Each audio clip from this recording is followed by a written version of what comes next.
Item ಯಾವುದೇ ಇರಲಿ try ಮಾಡಿ ಆಚಿ ಚಿಕನ್ ಮಸಾಲಾ. ಈ ದಿನದ ಪ್ರಮುಖ ಸುದ್ದಿಗಳನ್ನ ಒಂದೊಂದಾಗಿ ಕ್ವಿಕ್ ಆಗಿ ನೋಡ್ತಾ ಹೋಗೋಣ. ಬಾಗಲಕೋಟೆಯಲ್ಲಿ ಬೈ ಎಲೆಕ್ಷನ್ ಅಖಾಡ ರಂಗೇರಿದ್ದು ಬಿಜೆಪಿ ಅಭ್ಯರ್ಥಿ ವೀರಣ್ಣ ಚರಂತಿಮಠ್ ಬಿರುಸಿನ ಪ್ರಚಾರ ಮಾಡಿದ್ದಾರೆ. ಕ್ಷೇತ್ರದ ವಿದ್ಯಾಗಿರಿಯಲ್ಲಿ ಮನೆ ಮನೆಗೆ ತೆರಳಿ ನಿಮ್ಮ ಅಮೂಲ್ಯವಾದ ಮತ ನನಗೆ ನೀಡಿ, ಈ ಬಾರಿ ನನ್ನನ್ನು ಗೆಲ್ಲಿಸಿ ಅಂತ ಮತದಾರರಲ್ಲಿ ಮನವಿ ಮಾಡಿದ್ದಾರೆ. ಈ ವೇಳೆ ಬಿಜೆಪಿ ಅಭ್ಯರ್ಥಿಗೆ ಕ್ಷೇತ್ರದ ಕಾರ್ಯಕರ್ತರು ಸಾಥ್ ಕೊಟ್ಟಿದ್ದಾರೆ.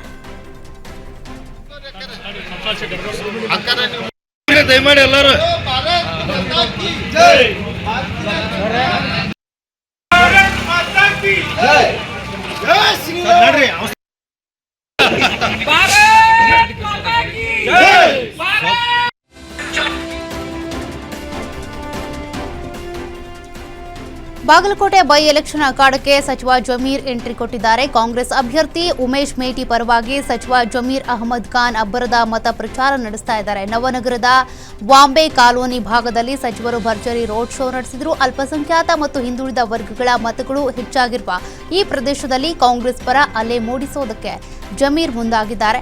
ರೋಡ್ ಶೋ ವೇಳೆ ಸ್ಥಳೀಯ ಮುಸ್ಲಿಂ ಮುಖಂಡರು ಮತ್ತು ಕಾರ್ಯಕರ್ತರು ಸಚಿವರಿಗೆ ಸಾಥ್ ಕೊಟ್ಟರು. ಬಾಗಲಕೋಟೆಯ ಕಾಂಗ್ರೆಸ್ ಅಭ್ಯರ್ಥಿ 30ರಿಂದ 40 ಸಾವಿರ ಮತಗಳ ಅಂತರದಿಂದ ಗೆಲುವು ಸಾಧಿಸಲಿದ್ದಾರೆ ಅಂತ ಜಮೀರ್ ಅಹಮದ್ ಈ ಸಂದರ್ಭದಲ್ಲಿ ವಿಶ್ವಾಸ ವ್ಯಕ್ತಪಡಿಸಿದ್ದಾರೆ. ಬಾಗಲಕೋಟೆಯಲ್ಲಿ ನಾನು ಪ್ರಚಾರನ ಮಾಡ್ತಾ ಇದ್ದೀನಿ. ಎಲ್ಲೋದ್ರೂ ಜನಸಾಗರ ಸೇರ್ತಾ ಇದೆ. ಈಗ ರಾಜೀವ್ ಗಾಂಧಿ ಅಂತ ನಗರಲ್ಲಿ ಇರ್ತೀವಿ, ಸ್ಲಮ್ ಇದು ಸ್ಲಮ್ ಅಲ್ಲಿ ರಾಜೀವ್ ಗಾಂಧಿ ಸ್ಲಮ್ ಅಂತ ಇದೀವಿ, ಬಾಂಬೆ ಸ್ಲಮ್ ಹೋಗಿ ಬಂದ್ವಿ. ಎಲ್ಲಾ ಕಡೆ ಒಂದೇ ಹೇಳ್ತಾ ಇರೋದು, ಇಲ್ಲ ಸರ್ ಈ ಬಾರಿ ನಿರ್ಧಾರ ಮಾಡಿದೀವಿ ನಾವು ಕಾಂಗ್ರೆಸ್ ಪಕ್ಷಕ್ಕೆ ಮತ ಹಾಕೋದಂತ. ಕಾರಣ ಅಂದ್ರೆ ಅವ್ರು MI ಮೇಟಿ ಅವರು ಮಾಡಿರೋದು ಅಭಿವೃದ್ಧಿ ಕೆಲಸ, HY ಮೇಟಿ ಅವರು ಮಾಡಿರೋದು ಅಭಿವೃದ್ಧಿ ಕೆಲಸ. ಅವ್ರು ಮಾಡಿರೋದು ಕೆಲಸಗಳು ಜನ ಇವತ್ತು ನೆನ್ಸ್ಕೊಂಡು ನನ್ನ ಅನ್ಸಿಗೆ 2013ರಿಂದ ಹಿಡ್ಕೊಂಡು 2018ವರೆಗೂ ಕನಿಷ್ಠ 2013ರಿಂದ ಹಿಡ್ಕೊಂಡು 2018ವರೆಗೂ ಅವ್ರು ತಂದಿರೋದು ಅನುದಾನಗಳು. ಹಾಗಾಗಿ ಅವ್ರು 5 ಬಾರಿ MLA ಆಗಿದ್ರು, 1 ಬಾರಿ MP ಆಗಿದ್ರು. ದಾವಣಗೆರೆ ದಕ್ಷಿಣ ಕ್ಷೇತ್ರದ ಬೈ ಎಲೆಕ್ಷನ್ ಅಖಾಡದಲ್ಲಿ ಕೈ ಕೇಸರಿ ಅಬ್ಬರದ ಪ್ರಚಾರ ಜೋರಾಗಿದ್ದು, ಕಾಂಗ್ರೆಸ್ ಅಭ್ಯರ್ಥಿ ಸಮರ್ಥ್ ಶಾಮನೂರು ಪರ ಕಾಂಗ್ರೆಸ್ ನಾಯಕರು ಭರ್ಜರಿ ಮತಯಾಚನೆ ಮಾಡಿದ್ದಾರೆ. ಸಿಎಂ ಸಿದ್ದರಾಮಯ್ಯ ಜೊತೆ ಕಾಂಗ್ರೆಸ್ ನಾಯಕರು ಮತಭೇಟಿ ಮಾಡಲಿದ್ದಾರೆ. ಜೊತೆಗೆ ಬಹಿರಂಗ ಪ್ರಚಾರದಲ್ಲಿ ಭಾಗಿಯಾಗಿದ್ದು ರೋಡ್ ಶೋನಲ್ಲಿ ಸಿಎಂ ಸಿದ್ದರಾಮಯ್ಯ ಭಾಗಿಯಾಗಲಿದ್ದಾರೆ.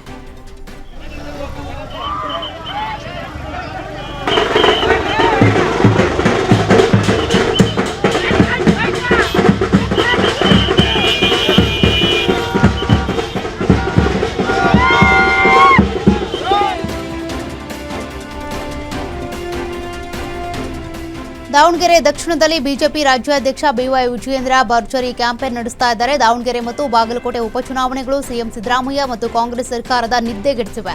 ಇದು ಅವರಿಗೆ ಕಬ್ಬಿಣದ ಕಡಲಿ ಆಗ್ಬಿಟ್ಟಿದೆ ಅಂತ ವಿಜಯೇಂದ್ರ ವ್ಯಂಗ್ಯವಾಡಿದ್ದಾರೆ. ಯಾವುದೇ ಅಭಿವೃದ್ಧಿ ಕೆಲಸ ಮಾಡದ ಸರ್ಕಾರ ಕೇವಲ ಗ್ಯಾರಂಟಿ ಯೋಜನೆಗಳ ಹೆಸರಲ್ಲಿ ಕಾಲಹರಣ ಮಾಡ್ತಾ ಇದೆ. ತಮ್ಮ ವೈಫಲ್ಯ ಮುಚ್ಚಿಕೊಳ್ಳೋದಕ್ಕೆ ಕೇಂದ್ರದ ಮೇಲೆ ಗೂಬೆ ಕೂರಿಸುತ್ತಿದ್ದಾರೆ ಅಂತ ಕಿಡಿಕಾರಿದ್ರು.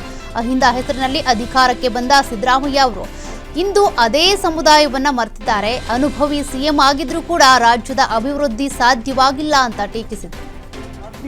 ಸ್ವಾಗತ ಕೋರ್ತಾ ಇದ್ದೀನಿ. ಇವತ್ತು ರಾಜ್ಯದಲ್ಲಿ ಉಪಚುನಾವಣೆಗಳು ದಾವಣಗೆರೆ ದಕ್ಷಿಣ ಹಾಗೂ ಬಾಗಲಕೋಟೆ ಉಪಚುನಾವಣೆ ನಾನಾ ಕಾರಣಗಳಿಗೆ ಸಾಕಷ್ಟು ಸುದ್ದಿಯನ್ನು ಕೂಡ ಮಾಡಿದೆ. ರಾಜ್ಯ ಸರ್ಕಾರದ ಮುಖ್ಯಮಂತ್ರಿಗಳ ನಿದ್ದೆಗೆಡಿಸುವಂಥ ಕೆಲಸವೂ ಕೂಡ ಈ ಚುನಾವಣೆಗಳು ಮಾಡಿದ್ದಾವೆ. ಕಾಂಗ್ರೆಸ್ ಸರ್ಕಾರ ಕಳೆದ 3 ವರ್ಷಗಳಲ್ಲಿ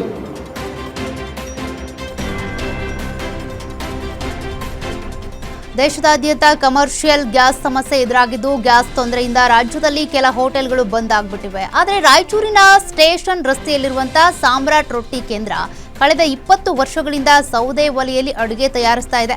ಹೀಗಾಗಿ ಸಾಮ್ರಾಟ್ ರೊಟ್ಟಿ ಕೇಂದ್ರಕ್ಕೆ ಕಮರ್ಷಿಯಲ್ ಗ್ಯಾಸ್ ತೊಂದರೆ ಎದುರಾಗಿಲ್ಲ. ಈ ಫೇಮಸ್ ಹೋಟೆಲ್ನಲ್ಲಿ ಎಲ್ಲಾ ರೀತಿಯ ತರಕಾರಿ, ಪಲ್ಯ ಮತ್ತು ರೊಟ್ಟಿಗಳು ಲಭ್ಯವಿದ್ದು ಗ್ರಾಹಕರಿಗೆ ರುಚಿಕರ ಊಟ ನೀಡಲಾಗ್ತಾ ಇದೆ.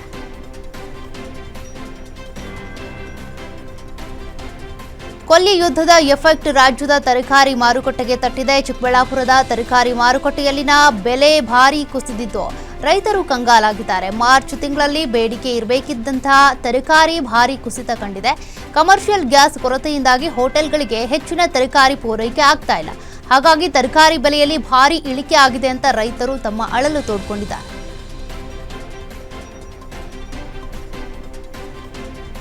ಆಟೋ ಎಲ್ಪಿಜಿ ದರ ಏರಿಕೆ ಮತ್ತು ಅಸಮರ್ಪಕ ಪೂರೈಕೆಯಿಂದ ಕಂಗಾಲಾದ ಆಟೋ ಚಾಲಕರು ಸಚಿವ ಕೆಎಚ್ ಮುನಿಯಪ್ಪ ಅವರ ನಿವಾಸದ ಮುಂದೆನೇ ಸಾಲಾಗಿ ಆಟೋ ನಿಲ್ಲಿಸಿ ಪ್ರತಿಭಟನೆ ನಡೆಸಿದರು. ಮನೆ ಮುಂದೆ ಜಮಾಯಿಸಿದ್ದ ಆಟೋ ಚಾಲಕರನ್ನ ಖುದ್ದಾಗಿ ಭೇಟಿ ಮಾಡಿದ ಸಚಿವರು ಅವರ ಸಮಸ್ಯೆಗಳನ್ನು ಆಲಿಸಿದ್ರು. ದುಬಾರಿ ದರದಿಂದ ಜೀವನ ನಿರ್ವಹಣೆ ಕಷ್ಟ ಆಗ್ತಾ ಇದೆ ಅಂತ ಆಟೋ ಚಾಲಕರು ತಮ್ಮ ನೋವು ತೋಡಿಕೊಂಡ್ರು. ಇನ್ನು ಏಪ್ರಿಲ್ 10ನೇ ತಾರೀಕಿನಿಂದ ಈ ಬಗ್ಗೆ ಉನ್ನತ ಮಟ್ಟದ ಸಭೆ ನಡೆಸಿ ಸಮಸ್ಯೆ ಬಗೆಹರಿಸುವುದಾಗಿ ಸಚಿವರು ಭರವಸೆ ಕೊಟ್ಟಿದ್ದಾರೆ. ದರ ಏರಿಕೆ ವಿಚಾರವಾಗಿಯೂ ಸಭೆಯಲ್ಲಿ ಚರ್ಚಿಸಿ ಚಾಲಕರಿಗೆ ಹೊರೆಯಾಗದಂತೆ ಕ್ರಮ ಕೈಗೊಳ್ಳುವುದಾಗಿ ಸಚಿವರು ಭರವಸೆ ಕೊಟ್ಟಿದ್ದಾರೆ.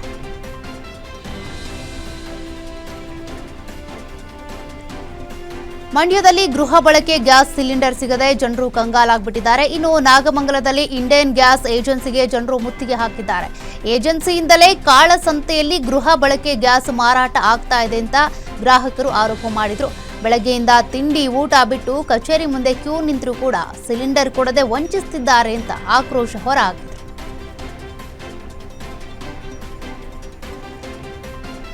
ರಾಜ್ಯದಾದ್ಯಂತ ಕಳೆದ ಕೆಲವು ದಿನಗಳಿಂದ ಆಟೋ ಗ್ಯಾಸ್ ಕೊರತೆ ಹಾಗೆ ಮುಂದುವರೆದಿದ್ದು ಬೆಂಗಳೂರಿನ ಪರಿಸ್ಥಿತಿಯಂತೂ ಬಿಗಡಾಯಿಸಿಬಿಟ್ಟಿದೆ. ಮೈಸೂರು ರಸ್ತೆಯ ನಾಯಂಡಹಳ್ಳಿ ಸೇರಿದಂತೆ ನಗರದ ಪ್ರಮುಖ ಇಂಡಿಯನ್ ಗ್ಯಾಸ್ ಆಯಿಲ್ ಬಂಕ್ಗಳ ಮುಂದೆ ನೂರಾರು ಆಟೋಗಳು ಕಿಲೋಮೀಟರ್ ಗಟ್ಟಲೆ ಸಾಲುಗಟ್ಟಿ ನಿಂತಿವೆ. ಗ್ಯಾಸ್ಗಾಗಿ ಚಾಲಕರು ಮುಂಜಾನೆಯಿಂದ ಕೂಡ ಕಾಯ್ತಾ ಇದ್ದು ಗಂಟೆಗಟ್ಟಲೆ ಕಾದ್ರೂ ಇಂಧನ ಸಿಗದೆ ಪರದಾಡ್ತಿದ್ದಾರೆ. ದುಡಿಮೆ ಇಲ್ಲದೆ ಗ್ಯಾಸ್ಗಾಗಿ ಕಾಯ್ತಾ ಕೂತಿರೋದ್ರಿಂದ ಜೀವನ ನಡೆಸೋದು ಕಷ್ಟ ಆಗ್ತಾ ಇದೆ ಅಂತ ಆಟೋ ಚಾಲಕರು ಆಕ್ರೋಶ ವ್ಯಕ್ತಪಡಿಸಿದ್ದಾರೆ.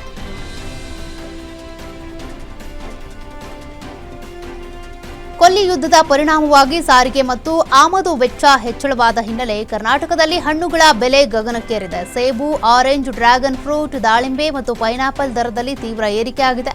ಪ್ರತಿ ಕೆಜಿ ಸೇಬಿಗೆ 15 ರೂಪಾಯಿ ಏರಿಕೆ ಆಗಿದೆ ಮತ್ತು ಡ್ರ್ಯಾಗನ್ ಫ್ರೂಟ್ಸ್ ಬೆಲೆ 1 ಪೀಸಿಗೆ 90 ರೂಪಾಯಿ ಆಗಿದೆ. 100 ರೂಪಾಯಿ ಕೂಡ ಆಗಿದೆ.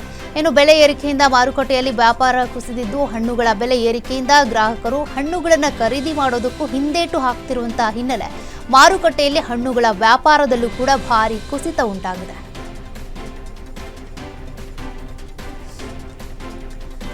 ರಾಜ್ಯದಾದ್ಯಂತ ಅಡುಗೆ ಅನಿಲದ ಕೊರತೆಯಿಂದ ಕಂಗಾಲಾಗಿದ್ದ ಜನಸಾಮಾನ್ಯರಿಗೆ ಇದೀಗ ಗುಡ್ ನ್ಯೂಸ್ ಸಿಕ್ಕಿದೆ. ಭಾರತದತ್ತ ಮತ್ತೊಂದು ಬೃಹತ್ ಗ್ಯಾಸ್ ಹಡಗು ವೇಗವಾಗಿ ಧಾವಿಸಿ ಬರ್ತಾ ಇದೆ. ಗ್ರೀನ್ ಆಶಾ ಹೆಸರಿನ ಹಡಗು ಬರೋಬ್ಬರಿ 20,000 ಮೆಟ್ರಿಕ್ ಟನ್ ಅನ್ನ ಹೊತ್ತು ಈಗಾಗಲೇ ಹಾರ್ಮುಜ್ ಜಲಸಂಧಿಯನ್ನ ದಾಟಿದೆ ಎನ್ನಲಾಗ್ತಿದೆ. ನಿನ್ನೆ ಬೆಳಗ್ಗೆಯಷ್ಟೇ ಹಾರ್ಮುಜ್ನಿಂದ ಭಾರತದತ್ತ ತನ್ನ ಪ್ರಯಾಣವನ್ನು ಆರಂಭಿಸಿದ್ದು ಇವತ್ತು ರಾತ್ರಿ ಅಥವಾ ನಾಳೆ ಬೆಳಗ್ಗೆ ಭಾರತ ತಲುಪಲಿದೆ ಅಂತ ಅಂದಾಜಿಸಲಾಗಿದೆ.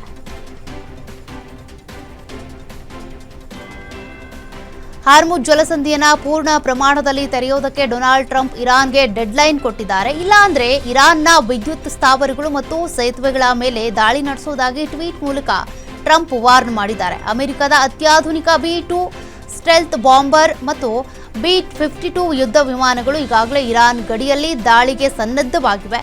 ಯುದ್ಧವನ್ನು ತಪ್ಪಿಸೋದಕ್ಕೆ ಒಮಾನ್, ಈಜಿಪ್ಟ್ ಮತ್ತು ಪಾಕಿಸ್ತಾನದಂತಹ ರಾಷ್ಟ್ರಗಳು ತೀವ್ರ ಸಂಧಾನದ ಸರ್ಕಸ್ ಅನ್ನ ಮಾಡ್ತಾ ಇವೆ. UAE ಮತ್ತು ಬಹ್ರೇನ್ ಕೂಡ ವಿಶ್ವಸಂಸ್ಥೆಯ ಮಧ್ಯಪ್ರವೇಶಕ್ಕೆ ಒತ್ತಾಯಿಸಿವೆ. ನಾಳೆ ಬೆಳಗ್ಗೆ ಟ್ರಂಪ್ ಈ ಕುರಿತು ಶ್ವೇತ ಭವನದಿಂದ ಮಹತ್ವದ ಭಾಷಣ ಮಾಡಲಿದ್ದು ಇಡೀ ವಿಶ್ವದ ಕಣ್ಣು ಈಗ ಅಮೆರಿಕದ ಮುಂದಿನ ಹೆಜ್ಜೆಯ ಮೇಲಿದೆ.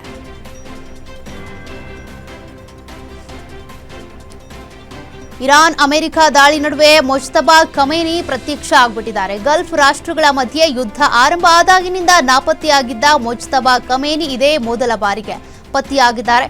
ಇರಾನ್ನಿಂದಲೇ ಮುಜ್ತಬಾ ಖಮೇನಿ ವಾರ್ ರೂಮ್ಗೆ ಹೋಗಿರುವ ವಿಡಿಯೋ ವೈರಲ್ ಆಗ್ತಾ ಇದೆ.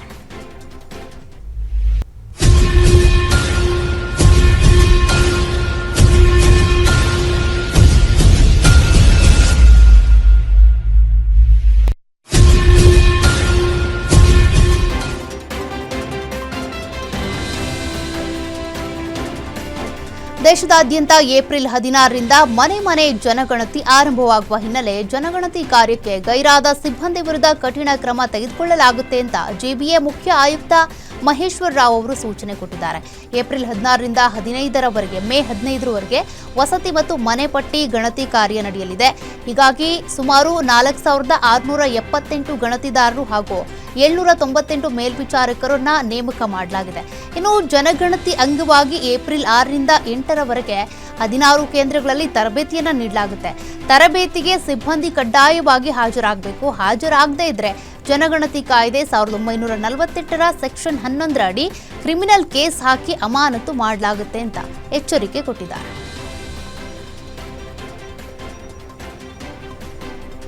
ಹುಬ್ಬಳ್ಳಿ ಲವ್ ಜಿಹಾದ್ ಕೇಸ್ಗೆ ಟ್ವಿಸ್ಟ್ ಸಿಕ್ಕಿದೆ. ಯುವತಿಯ ಮುಸೀಫ್ ಜೊತೆ ಮದುವೆ ಆಗೋದಕ್ಕೆ ರಿಜಿಸ್ಟ್ರೇಷನ್ ಮಾಡಿಸಿದ್ಲು ಅನ್ನೋದು ಗೊತ್ತಾಗಿದೆ. ಹಾಗೂ ಯುವತಿಯ ಮನೆಯವರು ಈ ಸಂಬಂಧಕ್ಕೆ ಒಪ್ಪದಿದ್ದಾಗ ಮನನೊಂದ ಯುವತಿ ಆತ್ಮಹತ್ಯೆಗೆ ಯತ್ನಿಸಿದ್ಲು ಅನ್ನೋದ್ರ ಬಗ್ಗೆನೂ ಕೂಡ ಮಾಹಿತಿ ಸಿಕ್ಕಿದೆ. ಇನ್ನು ಈ ಪ್ರಕರಣ ಈಗ ಗಂಭೀರ ಸ್ವರೂಪವನ್ನು ಪಡ್ಕೊಂಡಿದೆ. ಮದುವೆ ನೋಂದಣಿಯ 30 ದಿನಗಳ ಕಾಲಾವಕಾಶದ ನಡುವೆನೆ ಹಿಂದೂ ಸಂಘಟನೆಗಳು ಮತ್ತು RSS ಕಾರ್ಯಕರ್ತರು ತನ್ನನ್ನ ಬೇರೆಡೆಗೆ ಕರೆದೊಯ್ದು ಕೌನ್ಸಿಲಿಂಗ್ ಹೆಸರಲ್ಲಿ ಮಾನಸಿಕ ಒತ್ತಡ ಹೇರಿದ್ದಾರೆ ಅಂತ ಯುವತಿ ಗಂಭೀರ ಆರೋಪವನ್ನ ಮಾಡಿದ್ದಾಳೆ. ಕಣ್ಣೀರ್ ಹಾಕುತ್ತಾ ವಿಡಿಯೋ ಮಾಡಿರುವ ಯುವತಿ ತನಗೆ ಮುಫೀಸ್ ವಿರುದ್ಧ ದೂರು ನೀಡುವ ಇಚ್ಛೆ ಇರಲಿಲ್ಲ, ಆದರೆ ಸಂಘಟನೆಗಳ ಒತ್ತಾಯಕ್ಕೆ ಮಣಿದು ಕೇಶವಪುರ ಠಾಣೆಯಲ್ಲಿ ದೂರು ಕೊಟ್ಟಿದ್ದೇನೆ ಅಂತೇಳಿ ಸಂತ್ರಸ್ತೆ ಹೇಳಿಕೊಂಡಿದ್ದಾಳೆ.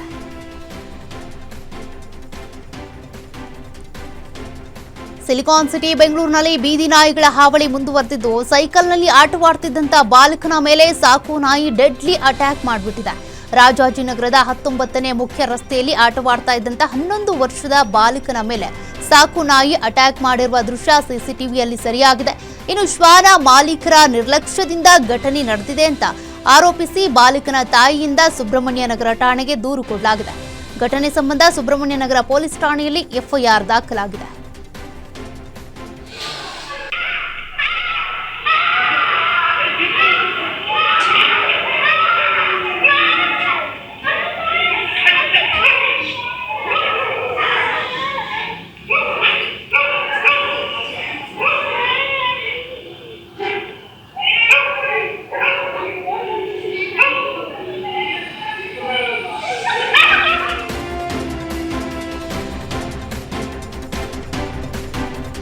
ಬೈಕ್ಗೆ ಬೊಲೆರೋ ಗೂಡ್ಸ್ ವಾಹನ ಡಿಕ್ಕಿಯಾಗಿ ಇಬ್ಬರು ಸ್ಥಳದಲ್ಲೇ ಮೃತಪಟ್ಟಿರುವಂತಹ ಘಟನೆ ಹೊಸಪೇಟೆ ತಾಲೂಕಿನ ವೆಂಕಟಾಪುರ ಗ್ರಾಮದ ಬಳಿ ನಡೆದಿದೆ. ಅಪಘಾತದಲ್ಲಿ ಅರಣ್ಯ ಇಲಾಖೆಯಲ್ಲಿ ವಾಚರ್ಸ್ ಆಗಿ ಕೆಲಸ ಮಾಡ್ತಿದ್ದಂತ ಕೃಷ್ಣ ಹನುಮಂತಪ್ಪ ಎಂಬುವರು ಸಾವನ್ನಪ್ಪಿದ್ದಾರೆ. ಘಟನೆ ಸಂಬಂಧ ಕಮಲಾಪುರ ಪೊಲೀಸ್ ಠಾಣೆಯಲ್ಲಿ ಪ್ರಕರಣ ದಾಖಲಾಗಿದೆ.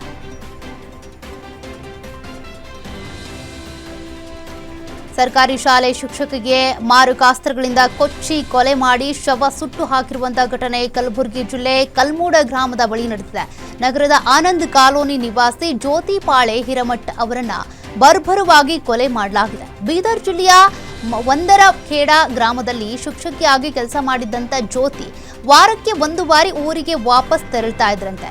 ಈ ವೇಳೆ ಊರಿಗೆ ಬಂದು ವಾಪಸ್ ಬೀದರ್ಗೆ ಹೋಗುವ ಮಾರ್ಗ ಮಧ್ಯದಲ್ಲಿ ಕೊಲೆ ಮಾಡಿ ಸುಟ್ಟು ಹಾಕಿದ್ದಾರೆ. ಇನ್ನು ಘಟನೆಗೆ ಸಂಬಂಧಪಟ್ಟಂತೆ ಕಮಲಾಪುರ ಪೊಲೀಸ್ ಠಾಣೆಯಲ್ಲಿ ಕೇಸ್ ದಾಖಲಾಗಿದೆ.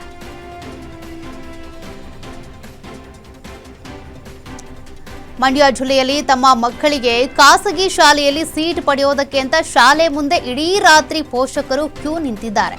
ಮಧ್ಯರಾತ್ರಿಯನ್ನು ನೋಡದೆ ಶಾಲೆಗೆ ಚಾಪೆ ದಿಂಬಿನೊಂದಿಗೆ ಬಂದು ನಗರದ KR ಪೇಟೆ ಪಟ್ಟಣದ ಆಶೀರ್ವಾದ್ ಖಾಸಗಿ ಶಾಲೆ ಮುಂದೆ ಪೋಷಕರು ಟಿಕ್ಕಾಣಿ ಹೂಡಿದ್ದಾರೆ. ಆಶೀರ್ವಾದ್ ಖಾಸಗಿ ಶಾಲೆಯಲ್ಲಿ ಮಕ್ಕಳನ್ನ LKGಗೆ ಸೇರಿಸೋದಕ್ಕೆ ರಾತ್ರಿ ಇಡೀ ಶಾಲೆಯ ಗೇಟ್ ಬಳಿ ಕಾದು ಕೂತಿದ್ರು.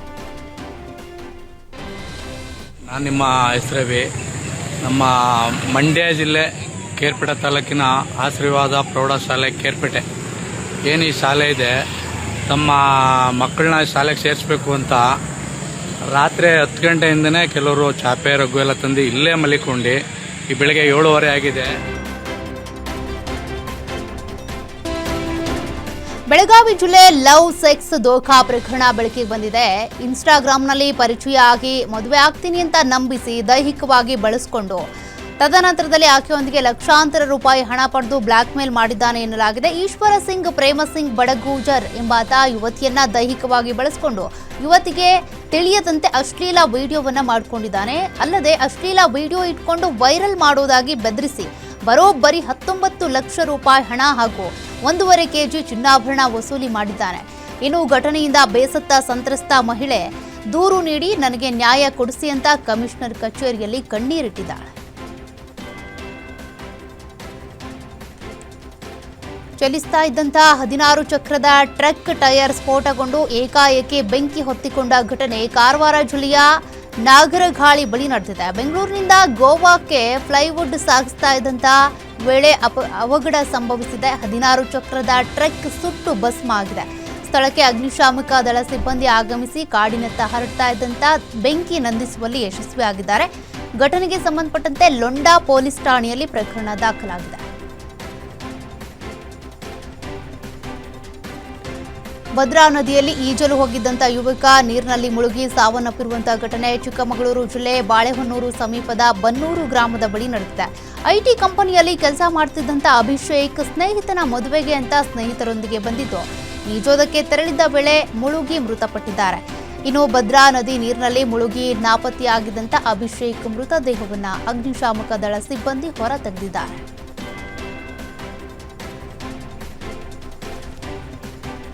ಕರ್ನಾಟಕ ಮಾನವ ಹಕ್ಕುಗಳ ಆಯೋಗಕ್ಕೆ ಜಿಬಿಎ ಅಧಿಕಾರಿಗಳು 3 ದಿನ ಬೀಗ ಹಾಕಿದ್ದಾರೆ. ಇದೇ ಮೊದಲ ಬಾರಿಗೆ ಸೆನ್ಸಸ್ ತರಬೇತಿಗೆ ಮಾನವ ಹಕ್ಕುಗಳ ಆಯೋಗದ ಸಿಬ್ಬಂದಿಯನ್ನ ಬಳಸಿಕೊಳ್ಳಲಾಗ್ತಾ ಇದೆ. ಸರ್ಕಾರಿ ಅಧಿಕಾರಿಗಳ ದಬ್ಬಾಳಿಕೆ, ಅಕ್ರಮ ಬಂಧನ ಮತ್ತು ಕಿರುಕುಳದ ವಿರುದ್ಧ ದೂರು ನೀಡೋದಕ್ಕೆ ಇರುವಂತ ಏಕೈಕ ಆಸರೆ ಅಂದ್ರೆ ಈ ಆಯೋಗ. ಈಗ 3 ದಿನಗಳ ಕಾಲ ಕಚೇರಿ ಬಂದ್ ಆಗೋದ್ರಿಂದ ದೂರದ ಊರುಗಳಿಂದ ಬರುವ ಜನರಿಗೆ ತೀವ್ರ ಅನ್ಯಾಯವಾದಂತಾಗುತ್ತೆ. ಇನ್ನು ಈ ಒಂದು ಕೋಗಿಲು ಲೇಔಟ್ ಕ್ರಾಸ್ನಲ್ಲಿ ನಡೆದಂಥ ಕೇಸ್ಗೆ ಸಂಬಂಧಪಟ್ಟಂತೆ ಅನಧಿಕೃತ ಕಟ್ಟಡಗಳ ತೆರವು ಕಾರ್ಯಾಚರಣೆ ವೇಳೆ ಜಿಬಿಎ ಅಧಿಕಾರಿಗಳು ಮಾನವ ಹಕ್ಕು ಉಲ್ಲಂಘಿಸಿದ್ದಾರೆ ಅಂತ ಆಯೋಗ ವರದಿಯನ್ನು ಕೊಟ್ಟಿತ್ತು. ಇದೇ ಕಾರಣಕ್ಕೆ ಸಿಬ್ಬಂದಿಯನ್ನ ಜನಗಣತಿ ಅಥವಾ ಸೆನ್ಸಸ್ಗೆ ಅಂತೇಳಿ ತರಬೇತಿಗೆ ಕಡ್ಡಾಯವಾಗಿ ಬಳಸಿಕೊಳ್ಳುವ ಮೂಲಕ ಆಯೋಗಕ್ಕೆ ಕಿರುಕುಳ ನೀಡಲಾಗ್ತಾ ಇದೆ ಅನ್ನುವಂಥ ಅನುಮಾನ ಕೂಡ ಮೂಡಿಬಂದಿದೆ.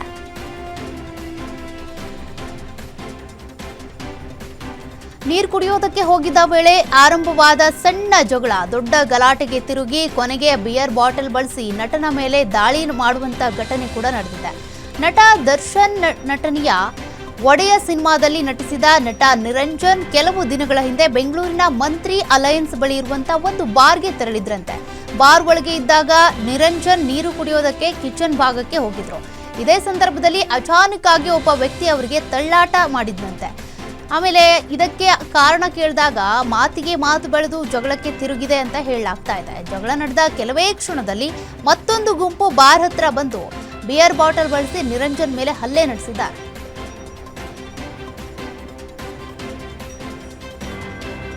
ಬೆಂಗಳೂರಿನ ವರ್ತೂರು ಪೊಲೀಸ್ ಠಾಣಾ ವ್ಯಾಪ್ತಿಯಲ್ಲಿ ಅಮಾನವೀಯ ಘಟನೆಯೊಂದು ನಡೆದಿದೆ. ಶೆಡ್ವೊಂದರಲ್ಲಿ ವಾಸವಿದ್ದ 20 ವರ್ಷದ ಯುವತಿ ಹಾಗೂ ಆಕೆಯ ಸ್ನೇಹಿತರ ಮೇಲೆ ಕಿಡಿಗೇಡಿಗಳ ಗುಂಪೊಂದು ಭೀಕರವಾಗಿ ಹಲ್ಲೆ ನಡೆಸಿದೆ. ಕಳೆದ ಕೆಲವು ದಿನಗಳಿಂದ ಕಿಡಿಗೇಡಿಗಳ ಗುಂಪೊಂದು ಯುವತಿಯನ್ನ ಹಿಂಬಾಲಿಸ್ತಾ ಪೀಡಿಸ್ತಾ ಇದ್ರಂತೆ. ಇದನ್ನ ಗಮನಿಸಿದ ಯುವತಿ ತನಗೆ ತೊಂದರೆ ಕೊಡಬೇಡಿ ಅಂತ ಎಷ್ಟೇ ಬಾರಿ ಎಚ್ಚರಿಕೆ ಕೊಟ್ಟರೂ ಕೇಳಿರಲಿಲ್ಲ. ಯುವತಿ ತಮಗೆ ವಾರ್ನಿಂಗ್ ಕೊಟ್ಟಿದ್ದಾಳೆ ಎಂಬ ಕೋಪದಿಂದ ಕಿಡಿಗೇಡಿಗಳ ಗ್ಯಾಂಗ್ ಯುವತಿ ವಾಸವಿದ್ದ ಶೆಡ್ಗೆ ನುಗ್ಗಿ ಆಕೆ ಶೆಡ್ನಲ್ಲಿ ವೇಶ್ಯಾವಾಟಿಕೆ ನಡೆಸುತ್ತಿದ್ದಾಳೆ ಎಂಬ ಸುಳ್ಳು ಆರೋಪ ಮಾಡಿದ್ದಾರೆ.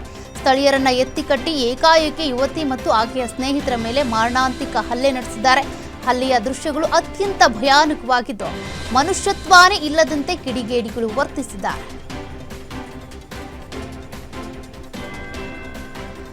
ಹೆದ್ದಾರಿಗೆ ಅಡ್ಡಲಾಗಿ ರೈಲ್ವೆ ಹೈಗೇಜ್ ಬಿದ್ದು ಅವಾಂತರ ಸೃಷ್ಟಿಯಾಗಿರುವಂತಹ ಘಟನೆ ಆನೇಕಲ್ನ ಹಳೆ ಚಂದಾಪುರ ಬಳಿ ನಡೆದಿದೆ. ಭಾರೀ ಗಾತ್ರದ ವಾಹನಗಳು ಓಡಾಡದಂತೆ ಹಾಕಲಾಗಿದ್ದ ಗೇಜ್ ಬಿದ್ದ ಪರಿಣಾಮ ಫುಲ್ ಟ್ರಾಫಿಕ್ ಜಾಮ್ ಆಗಿತ್ತು. ಇನ್ನು ವಾಹನ ಸವಾರರು ಟ್ರಾಫಿಕ್ನಲ್ಲಿ ಸಿಲುಕಿ ಪರದಾಡ್ಬಿಟ್ಟಿದ್ದಾರೆ. ಬಳಿಕ ಹೈ ಗೇಜ್ ತೆರವು ಮಾಡಿ ವಾಹನ ಸಂಚಾರಕ್ಕೆ ಅವಕಾಶ ಮಾಡಿಕೊಡಲಾಯಿತು.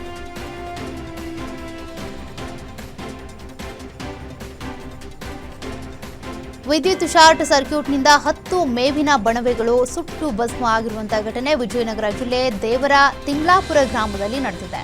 ರೈತ ವರದಳ್ಳಿ ಹನುಮಂತಪ್ಪ ಎಂಬುವರಿಗೆ ಸೇರಿದಂತ ಬಣವೆಗಳಿಗೆ ಏಕಾಏಕಿ ಬೆಂಕಿ ಹೊತ್ತಿ ಸುಮಾರು 2 ಲಕ್ಷ ಮೌಲ್ಯದ ಮೇವು ಸುಟ್ಟು ಭಸ್ಮ ಆಗಿದೆ.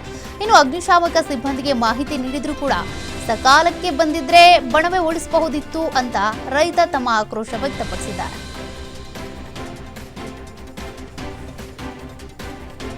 ಕಾಂಗ್ರೆಸ್ಸಿಗರಿಗೆ ಸರ್ಕಾರ ನಡೆಸೋದಕ್ಕೆ ಯೋಗ್ಯತೆನೇ ಇಲ್ಲ ಅಂತ ಸುಧಾಕರ್ ಕಿಡಿಕಾರಿದ್ದಾರೆ. ದೇವನಹಳ್ಳಿಯಲ್ಲಿ ಮಾತನಾಡಿದಂತ ಅವರು ಕಾಂಗ್ರೆಸ್ಸಿನವರಿಗೆ ಸರ್ಕಾರ ನಡೆಸೋದಕ್ಕೆ ಯಾವುದೇ ಯೋಗ್ಯತೆ ಇಲ್ಲ. ಯುದ್ಧದ ನಡುವೆನೂ ಕೂಡ ಮೋದಿಯವರ ರಾಜತಾಂತ್ರಿಕತೆಯಿಂದಾಗಿ 3 ಹೊತ್ತು ಊಟ ಮಾಡ್ತಾ ಇದ್ದೀವಿ. ಮೋದಿ ಅವರಿಂದ ದೇಶದ ಜನತೆಗೆ ಪೆಟ್ರೋಲ್, ಡೀಸೆಲ್, ಗ್ಯಾಸ್ ಸಿಗ್ತಾ ಇದೆ. ದೇಶದಲ್ಲಿ LPG ಮತ್ತು ಇಂಧನ ಸಮಸ್ಯೆಗಳ ಬಗ್ಗೆ ರಾಜಕಾರಣ ಮಾಡ್ತಿರುವ ಕಾಂಗ್ರೆಸ್ಗೆ ನಾಚಿಕೆ ಇದೆಯಾ ಅಂತ ಪ್ರಶ್ನೆ ಮಾಡಿದ್ದಾರೆ. ಪಿತ್ರಾರ್ಜಿತ ಆಸ್ತಿ ರಸ್ತೆ ವಿಚಾರಕ್ಕೆ ಸಂಬಂಧಪಟ್ಟಂತೆ ದಾಯಾದಿಗಳು ಗಲಾಟೆ ಮಾಡಿಕೊಂಡಿರುವಂತಹ ಘಟನೆ ಮಂಡ್ಯ ಜಿಲ್ಲೆ ನಾಟನಹಳ್ಳಿಯಲ್ಲಿ ನಡೆದಿದೆ. ಗಲಾಟೆಯಲ್ಲಿ ಒಂದೇ ಕುಟುಂಬದ 3 ತಲೆ, ಕಾಲು, ಕೈಗೆ ಮಾರಕಾಸ್ತ್ರಗಳಿಂದ ಹಲ್ಲೆ ನಡೆಸಲಾಗಿದೆ.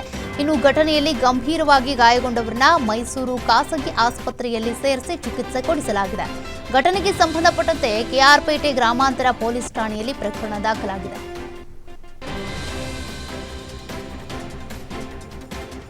ನೆಲಮಂಗಲ ತಾಲೂಕಿನ ಹ್ಯಾಡಾಳು ಗ್ರಾಮದಲ್ಲಿ ಈ ಅಮಾನವೀಯ ಕೃತ್ಯವೊಂದು ನಡೆದಿದೆ. ರೈತ ಕೃಷ್ಣಮೂರ್ತಿ ಅವರಿಗೆ ಸೇರಿದ ಬಾಳೆ, ಅಡಿಕೆ ಮತ್ತು ತೆಂಗಿನ ತೋಟಕ್ಕೆ ಕಿಡಿಗೇಡಿಗಳು ಬೆಂಕಿ ಹಚ್ಚಿದ್ದಾರೆ. ಬೆಂಕಿ ಬಿದ್ದ ಬೆನ್ನಲ್ಲೇ ರೈತನಿಗೆ ಮತ್ತೊಂದು ಆಘಾತ ಎದುರಾಗಿದೆ.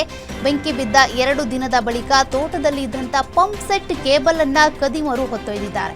ಬರೋಬ್ಬರಿ 2,000 ಅಡಿ ಉದ್ದದ ಸುಮಾರು 2 ಲಕ್ಷ ರೂಪಾಯಿ ಮೌಲ್ಯದ ಕೇಬಲ್ ಕಳ್ಳರ ಪಾಲಾಗ್ಬಿಟ್ಟಿದೆ. ಕಳ್ಳನ ಕೃತ್ಯ ಸಿಸಿಟಿವಿಯಲ್ಲಿ ಅಚ್ಚಳಿಯದಂತೆ ಸೆರೆಯಾಗಿದೆ. ಸದ್ಯ ನೆಲಮಂಗಲ ಗ್ರಾಮಾಂತರ ಪೊಲೀಸ್ ಠಾಣೆಯಲ್ಲಿ ದೂರು ದಾಖಲಾಗಿದ್ದು ಸಿಸಿಟಿವಿ ದೃಶ್ಯದ ಆಧಾರದ ಮೇಲೆ ಪೊಲೀಸರು ತನಿಖೆ ಚುರುಕುಗೊಳಿಸಿದ್ದಾರೆ.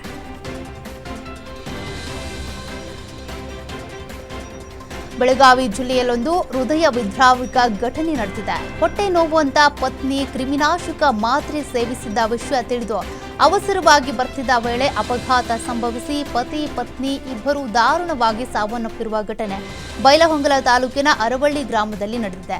9 ವರ್ಷಗಳ ಹಿಂದೆ ಮದುವೆಯಾಗಿದ್ದ ಕರೆಪ್ಪ ಮಾದರ ಹಾಗೂ ಮಧುರಾ ಕರೆಪ್ಪ ಮಾದರ ದಂಪತಿ ದಾರುಣವಾಗಿ ಸಾವನ್ನಪ್ಪಿದ್ದಾರೆ. ಇನ್ನು ತಂದೆ ತಾಯಿ ಕಳೆದುಕೊಂಡ 3 ಅನಾಥ ಮಕ್ಕಳ ಆಕ್ರಂದನ ಮುಗಿಲು ಮುಟ್ಟಿದೆ.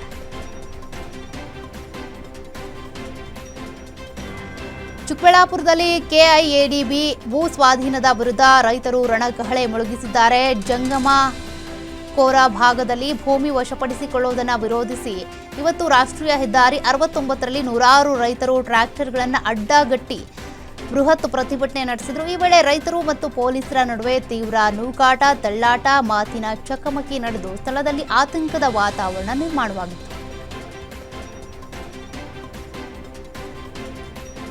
ಯುವತಿ ವಿಚಾರಕ್ಕೆ ಮುಸ್ಲಿಮರು ಹೊಡೆದಾಡಿಕೊಂಡಿರುವಂತಹ ಘಟನೆ ತುಮಕೂರು ಜಿಲ್ಲೆ ಕುಣಿಗಲ್ ಪಟ್ಟಣದ 15ನೇ ವಾರ್ಡ್ನಲ್ಲಿ ನಡೆದಿದೆ. ನಡು ರಸ್ತೆಯಲ್ಲಿ 2 ಮುಸ್ಲಿಂ ಕುಟುಂಬಗಳು ಹೊಡೆದಾಡಿಕೊಂಡಿದ್ದು 3 ಗಂಭೀರ ಗಾಯವಾಗಿವೆ. ಇನ್ನು 2 ಕುಟುಂಬದವರು ಗಲಾಟೆ ಮಾಡಿಕೊಂಡಿರುವ ದೃಶ್ಯ ಸ್ಥಳೀಯರು ಸೆರೆ ಹಿಡಿದುಕೊಂಡಿದ್ದಾರೆ. ಘಟನಾ ಸ್ಥಳಕ್ಕೆ ಕುಣಿಗಲ್ ಪೊಲೀಸರು ಭೇಟಿ ನೀಡಿ 2 ಕುಟುಂಬದವರನ್ನ ರಾಜಿ ಮಾಡಿ ಕಳುಹಿಸಿದ್ದಾರೆ. ಸದ್ಯ ಗಲಾಟೆಯಲ್ಲಿ ಗಾಯಗೊಂಡವರನ್ನ ಕುಣಿಗಲ್ ಸರ್ಕಾರಿ ಆಸ್ಪತ್ರೆಗೆ ದಾಖಲಿಸಿ ಚಿಕಿತ್ಸೆ ಕೊಡಿಸಲಾಗಿದೆ.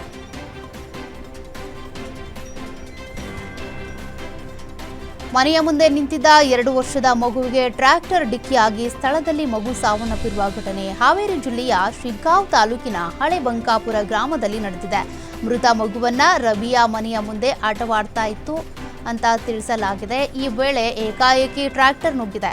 ಮಗು ಸಾವನ್ನಪ್ತಾ ಇದ್ದಂತೆ ಟ್ರ್ಯಾಕ್ಟರ್ ಚಾಲಕ ಅಲ್ಲಿಂದ ಪರಾರಿಯಾಗಿದ್ದು ಸ್ಥಳಕ್ಕೆ ಸದ್ಯ ಪೊಲೀಸರು ಭೇಟಿ ನೀಡಿ ಪರಿಶೀಲನೆ ನಡೆಸಿದ್ದಾರೆ.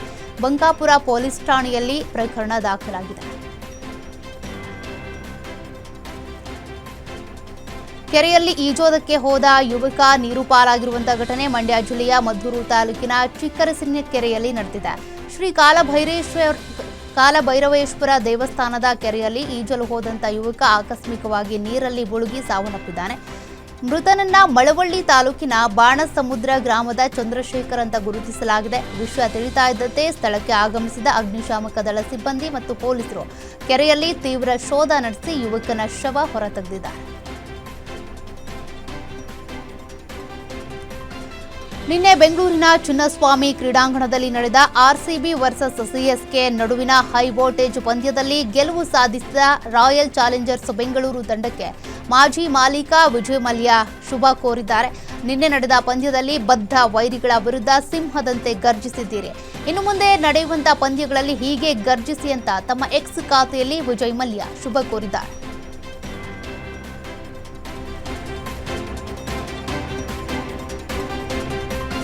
ಇದಾಗಿತ್ತು ಶತಾಬ್ದಿ ಎಕ್ಸ್‌ಪ್ರೆಸ್. ನೋಡ್ತಾ ಇರಿ ಗ್ಯಾರಂಟಿ ನ್ಯೂಸ್, ಸುದ್ದಿ ಖಚಿತ, ನ್ಯಾಯ ನಿಶ್ಚಿತ.